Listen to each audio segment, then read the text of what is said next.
ذوالفقار علی بھٹو پاکستان کے صدر اور نویں وزیر اعظم۔ پاکستان کے سابق وزیر اعظم لاڑکانہ سندھ میں پیدا ہوئے۔ ان کے والد سر شاہ نواز بھٹو مشیر اعلیٰ حکومت بمبئی اور جوناگڑھ کی ریاست میں دیوان تھے۔ پاکستان میں آپ کو قائد عوام یعنی عوام کا رہبر اور بابا آئین پاکستان بھی کہا جاتا ہے۔ آپ پاکستان کی تاریخ کے مقبول ترین وزیر اعظم تھے۔ ذوالفقار علی بھٹو نے 1950 میں برکلی یونیورسٹی کیلیفورنیا سے سیاسیات میں گریجویشن کی۔ 1962 میں آکسفورڈ یونیورسٹی سے اصول قانون میں ماسٹر کی ڈگری لی۔ اسی سال مڈل ٹیمپل لندن سے بیرسٹری کا امتحان پاس کیا۔ ذوالفقار علی بھٹو پہلے ایشیائی تھے جنہیں انگلستان کی ایک یونیورسٹی ساؤتھ ہیمپٹن میں بین الاقوامی قانون کا استاد مقرر کیا گیا۔ کچھ عرصہ مسلم لاء کالج کراچی میں دستوری قانون کے لیکچرر رہے۔ 1953 میں سندھ ہائی کورٹ میں وکالت شروع کی۔ ذوالفقار علی بھٹو جمہوری حکومت میں صدر پاکستان اسکندر مرزا کے وزیر اعظم فیروز خان نون کی کابینہ میں وزیر تجارت تھے۔ ایوب خان بھی 1954 سے وزیر دفاع کے منصب پر فائز تھے۔ 1958 تا 1960 صدر ایوب خان کی کابینہ میں وزیر تجارت، 1960 تا 1962 وزیر اقلیتی امور، قومی تعمیر نو اور اطلاعات، 1962 تا 1965 وزیر صنعت و قدرتی وسائل و امور کشمیر، جون 1963 تا جون 1966 وزیر خارجہ رہے۔ دسمبر 1967 میں پاکستان پیپلز پارٹی کی بنیاد رکھی۔ 1970 کے عام انتخابات میں پیپلز پارٹی نے مغربی پاکستان میں نمایاں کامیابی حاصل کی۔ دسمبر 1971 میں جنرل یحییٰ خان نے پاکستان کی عنان حکومت مسٹر بھٹو کو سونپ دی اور دسمبر 1971 تا 13 اگست 1973 صدر مملکت کے عہدے پر فائز رہے۔ 14 اگست 1973 کو نئے آئین کے تحت وزیر اعظم کا حلف اٹھایا۔ 1977 کے عام انتخابات میں دھاندلیوں کے سبب ملک میں خانہ جنگی کی سی کیفیت پیدا ہو گئی۔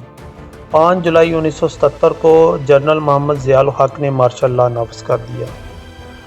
ستمبر 1977 میں مسٹر بھٹو نواب محمد احمد خان کے قتل کے الزام میں گرفتار کر لیے گئے۔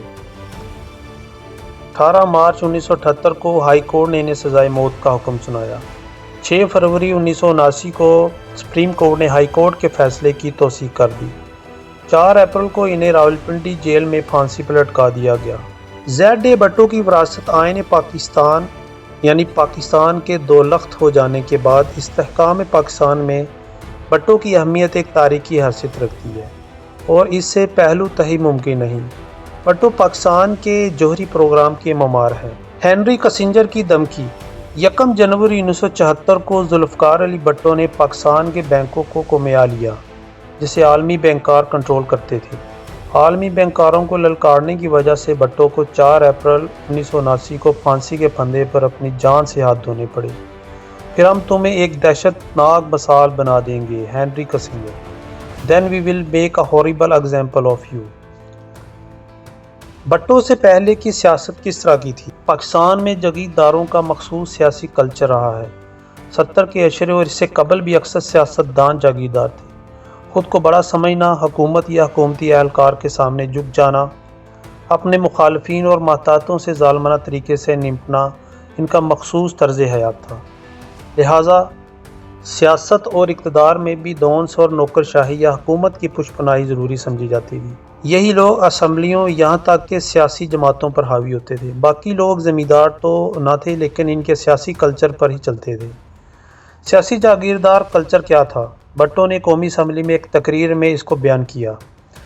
جب جاگیردار ایک دوسرے سے لڑتے ہیں تو عوام پیچھے رہ جاتے ہیں، کوئی ترقی نہیں ہوتی، کوئی کارخانہ نہیں لگتا، کوئی سڑک تعمیر نہیں ہوتی، بدترین اندھیرا اور غربت چھائی رہتی ہے، صرف گنتی کے لوگ ترقی کرتے ہیں یا خوشحال ہوتے ہیں۔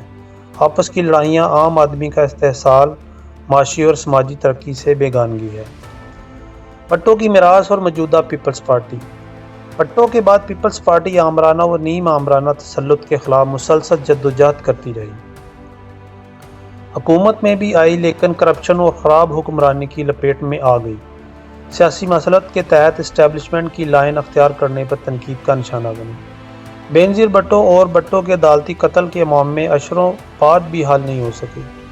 تاریخ میں بھٹو مزاحمت اور مقبول لیڈرشپ کے علامات کے طور پر رہیں گے۔ پیپلز پارٹی اب بھٹو کی بجائے بینظیر بھٹو کے ورثے کو مانتی ہے۔ بھٹو دور کے جیالے مر کھپ گئے یا بوڑھے ہو گئے یا حالات نے انہیں لا تعلق بنا دیا ہے۔ ذوالفقار علی بھٹو کی پیپلز پارٹی کا عوامی رنگ تھا۔ ہفتے 10 دن میں وہ عوام سے رجوع کرتے تھے۔ رفتہ رفتہ یہ رنگ پھیکا پڑتا چلا گیا۔ ذوالفقار علی بھٹو کی پارٹی میں جاگیردار کارکنوں اور پارٹی سے ڈرتے تھے۔ اب یہ طبقہ پارٹی کو ڈراتا ہے۔